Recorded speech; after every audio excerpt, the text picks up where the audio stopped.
समझो नमस्कार। बाबा नमस्कार। हाँ ने बैठ। अरे तुम थिएटा ही क्यों रहिछ जाउना पानी ढालटा आनियो बापा टे गोड़ धोई अरे दो। नाइ मोर पानी गोड़ धोइबा आवश्यक नहीं। ए घर जी प्रथम पानी ढालटा जाचिबा कथा सी जदी पानी ढालटा जाचि थांदा ना मते एमती गंगा स्नान भलिया लागि थांदा। आ छाड़ से कथा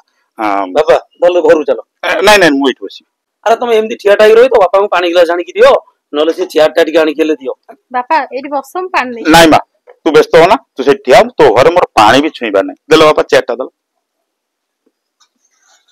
दियो चेयरटा दियो। बस ए मा तू एके मते कहलु तू कौन तो बो पाकू फोन करी कहितलु तो सासु और तोर भीतर कोन मनांतर रहिछि तू आगे से कथाटा मते खोली के कहलु कोन हेछि जिंसटा मगे बुझे नाइ मा बाबा कथाटा छोटिया मोटिया कथाटा बाबा हो हेला बापा छोटिया हो तो बड़ हो कथाटा कोन हेछि मते टिके बुझे कि कहलो कोन हेछि सुनिबो बापा कथाटा होछि बापा तम ज्वाइन के पाखरे समय नथिला तो तांको भौणी घर को परुहा करिया जिबाकू से भाणी जिबाकू फोन पे रे 1000 टका पठे देथिले सेथि लागि तांको भौणी कहउछन जे तू कोन 1000 टका पठे देलु कोन आसे पय जते समय हेलानी सेथि पय बौ कहउछन मते तो भाई जदी एमते तो घर को न आसे तोते फोन पे रे पैसा पठे देथांता तू किछि कहि न तांतु सेई जगह से बौ मो संगे 3 दिन हेला कथा होनांते कि मो संगे रे खाइबा पीबा भी करूनांते तो बो तो तते किछि भूल कहि नाती आ मु तो भाबुची तू जदी सेही परिस्थिति थांतु तू तो बो को फोन करी कहि थांतु बो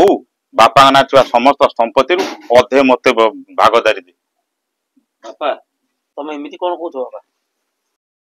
बुझिलो बापा भाई भौणी रो संपर्कटा होची क्षीर नीर ठारू आउरी अधिक आ जो माने ताको बुझिचंती हीरा नीला मोती माणिक ठू आउरी मूल्यवान बोली भाबंती जानिଛ हेमा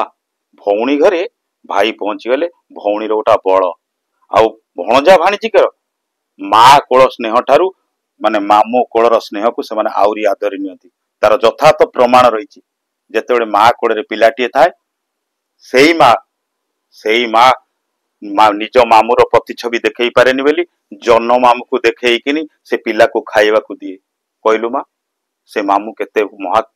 निज माँ कोल रे थाई भी पिला जन्म मामू को देखी पिला खाइनी तेणु मामू कोल केते गुरुत्वपूर्ण भणजा भाणीजी पई एटा तुम माने आज पर्यंत जानिन बुझिल मारे तू बोधे आउ गोटे कथा जान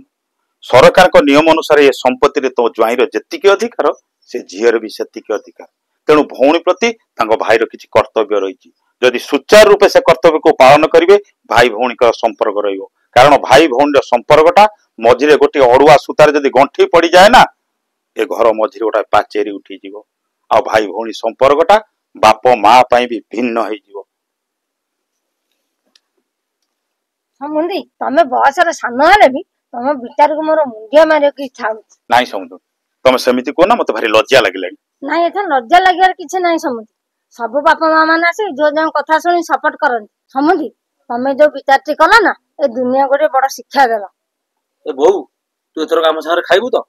रोम सकाळु मो समुंदी आइले मोर पानी दे नांदी हां मो संगे रे खाया कथा कहले चलो चलो घर को चलो चलो